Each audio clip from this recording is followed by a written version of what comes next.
We're going to spend a few minutes now with voice VLANs, and if you have no previous voice experience or a little previous voice experience, you're set, frankly, either way. I'm not assuming any prerequisite knowledge here. We're not going too deep into voice, but you should know about these voice VLANs, how to set them up, and the options available. We're going to see all of those in action on the board and on live equipment. Now, our IP phones, you've got 3 ports.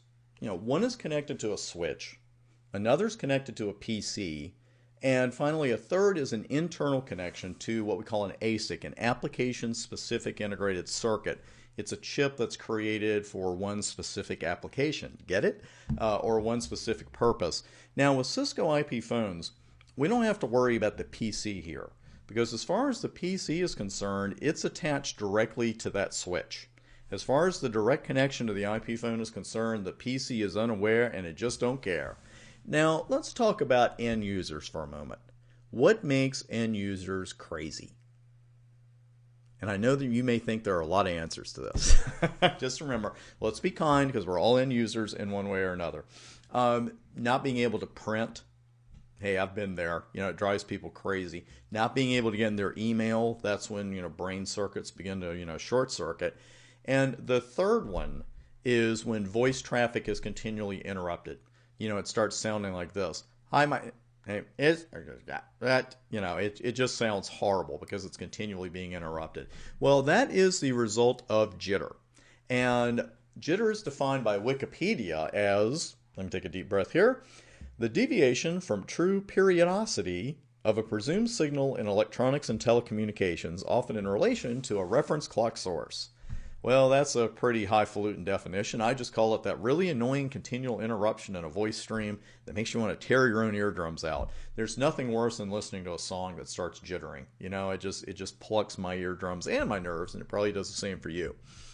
Now, let's talk about the link between the switch and the IP phone here, because it can be configured as either an 802.1q trunk or an access link. And using a trunk gives us the advantage of creating what we call a voice VLAN, a VVID or Vivid, and it's a VLAN dedicated to carrying voice traffic.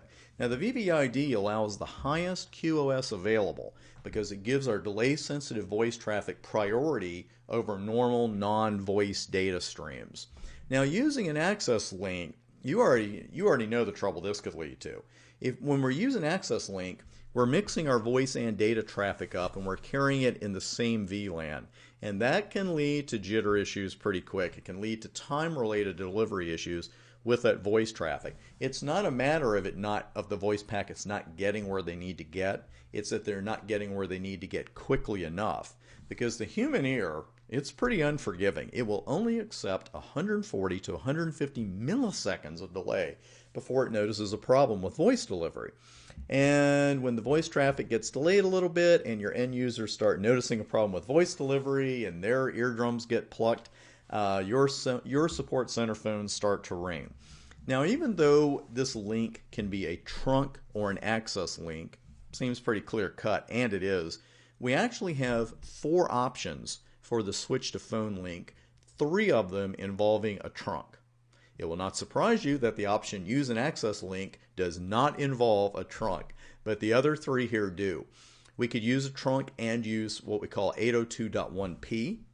We could use a trunk without tagging voice traffic at all, or we could use a trunk and specify a voice VLAN ID.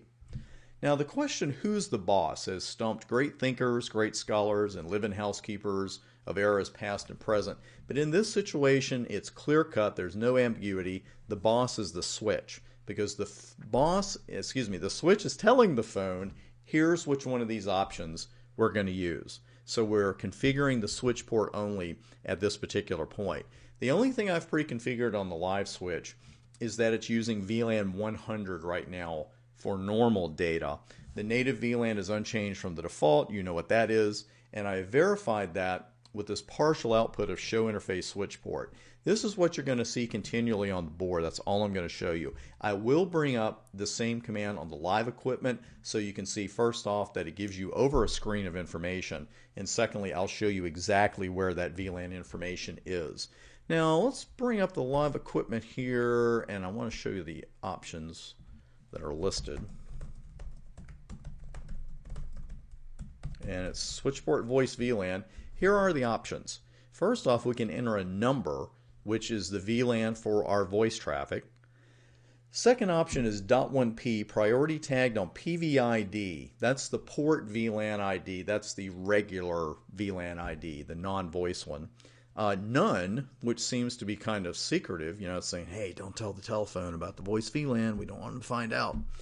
And then finally, untagged on PVID. So we'll start with voice traffic here, and we'll just go with 30. I believe I've got 10 on the board, but we can go with 30. Because I wanted to show you this. Just like with a regular VLAN, a non-voice VLAN, if you create a voice VLAN that doesn't exist yet with switchport voice VLAN, the switch will create it for you. Now let me show you the full output of show interface switchport. And as you can see, there's a whole lot of information. I believe we look at this at other parts in the course too as well. But you can see all this private VLAN information really doesn't mean anything to us right now, so I'm just leaving that out on the screens. And the VLAN information is right here. So you can see that the access mode VLAN is 100, as I mentioned. The trunking, the native mode VLAN, the native VLAN has not been changed from the default, which is 1. And the voice VLAN right now is set to 30. So at this point, here's what we have. We have a trunk, and the data is going to be carried over VLAN 100, and voice traffic is going to use VLAN 10. Now let's talk about that .1p option, because what that does, it results in the IP phone granting voice traffic high priority, and voice traffic will be sent through VLAN 0. Now as you can see here on the board, I put it on switchport voice VLAN .1p, and we'll stay right here because I want to stick with the illustrations. And you can see the access mode and the trunking mode, the native VLAN, they're going to stay the same because we haven't done anything to change those. But the voice VLAN now says .1p. So we better know that that means it's going through VLAN 0. And again, we're going to be trunking. The data is using VLAN 100 and voice traffic is using VLAN 0. Now untagged, this results in voice packets using the native VLAN. And you can see here I put in switchport voice VLAN untagged, and next to voice VLAN it says untagged. But I know that I'm still trunking. This is one of my 3 trunking options, and the data is using VLAN 100, the regular data, voice is using VLAN 1. Now that none option, that seemed kind of obnoxious, right? Don't tell the phone, don't tell anybody. Well, what none does, it sets the port back to its default, where a trunk is not used and the voice and non-voice traffic use the access VLAN. And this is what you're going to get. This is why I want to show these to you side by side on the board instead of doing it on the live equipment. With switchport voice VLAN none, you're still going to see voice VLAN listed as untagged under show interface switchport. But in this case, when you put none, that means you don't have a separate voice VLAN at all, and your data and your voice traffic are going to use the same VLAN. With this option, switchport voice VLAN untagged, you do have a trunk and you do have a voice VLAN. It's just that you're also using, that's what you're using the native VLAN for, is your voice traffic. So be really clear on the distinction between none and untagged, because when you run show interface switchport, next to voice VLAN, it's going to say untagged for both of them. A quick portfast note to end our voice VLAN ID discussion. Portfast is automatically enabled on a port when a voice VLAN is created, as verified by show config and show spanning interface portfast. And here's the information for another interface where I created VLAN 100 for the data and VLAN 11 for voice. And I did not manually enable portfast, but there it is, interface fast 0/2, and at the bottom, people are sometimes surprised because they'll look at their config and say, spanning tree portfast, I didn't put spanning tree portfast on there. Well, when you enabled voice VLANs right there, yeah, you actually did. And you can see I ran show spanning interface fast 0/2 portfast, and both VLANs there, VLAN 100, which is the data VLAN, and VLAN 11, the voice VLAN, both of them have portfast enabled. So if you ever wonder where portfast came from, it just seems like portfast pops up everywhere. That's exactly where it came from, was enabling that voice VLAN. That ends our look at voice VLANs, and we're ready to head to the next section. I'll see you there.